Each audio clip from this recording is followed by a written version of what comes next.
భారత సుప్రీంకోర్టు ఇటీవల ఓ అరుదైన సంఘటనకు వేదికైంది. ప్రధాన న్యాయమూర్తి జస్టిస్ బిఆర్ గవాయ్పై ఒక న్యాయవాది ఏకంగా తన చెప్పు విసిరిన సంఘటన దేశంలోనే కలకలం సృష్టించింది. ఇదే విధంగా జార్ఖండ్ రాష్ట్ర హైకోర్టులో ఇటీవలే ఓ సంఘటన చోటు చేసుకోవడం ఆందోళన కలిగిస్తోంది.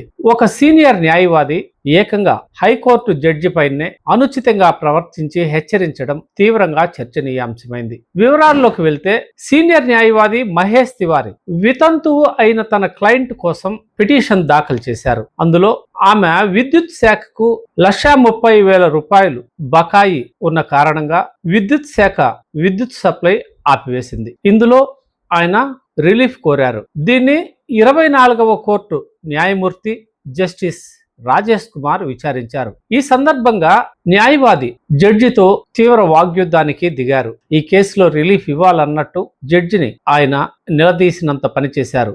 ఈ వాదన పట్ల అభ్యంతరం వ్యక్తం చేసిన జస్టిస్, మీ వాదన సరిలేదని, మీ కేసు కొట్టివేస్తే అన్యాయం జరిగిపోతుందా అని ప్రశ్నించారు. ఈ న్యాయవాది ప్రవర్తన, ఆయన వాదనలో కోర్టు ధిక్కార ధోరణి బార్ కౌన్సిల్ చైర్మన్ తప్పక గమనించాలని ఈ సందర్భంగా జస్టిస్ వ్యాఖ్యానించారు. సరిగ్గా ఈ సమయంలో కల్పించుకున్న మహేష్ తివారీ చేయి పైకెత్తి మరీ హైకోర్టు న్యాయమూర్తిని ఉద్దేశిస్తూ బెదిరింపు ధోరణిలో మాట్లాడారు. నేను నా పద్ధతిలోనే వాదిస్తాను అంటూ ఆయన హైకోర్టు జడ్జిని దబాయించే ప్రయత్నం చేశారు. మీరు చెప్పిన విధానంలో వాదించను, ఏ న్యాయవాదిని అవమానించడానికి ప్రయత్నించవద్దు అని న్యాయమూర్తికి న్యాయవాది తెలియజేశారు. దీనికి న్యాయమూర్తి జస్టిస్ కుమార్ స్పందిస్తూ, కోర్టు అన్యాయం చేస్తుందని మీరు చెప్పలేరు అని తిరుగు సమాధానం ఇచ్చారు. దీనిపైన స్పందించిన న్యాయవాది, కోర్టు రికార్డులు తనిఖీ చేయాలని, తాను 40 ఏళ్లుగా ప్రాక్టీస్ చేస్తున్నానని జడ్జితో వాగ్యుద్ధం చేశారు. జడ్జికి న్యాయవాదికి జరిగిన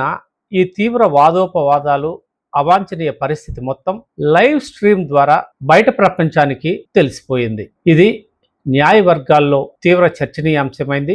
దీనిపై న్యాయవర్గాలు స్పందించి న్యాయవాదిపై క్రిమినల్ కోర్టు ధిక్కార చర్యలు చేపట్టాలని నిర్ణయించారు. న్యాయమూర్తులతో అనుచితంగా ప్రవర్తించడం ఏమాత్రం సరైంది కాదని న్యాయవర్గాలు అభిప్రాయపడుతున్నాయి.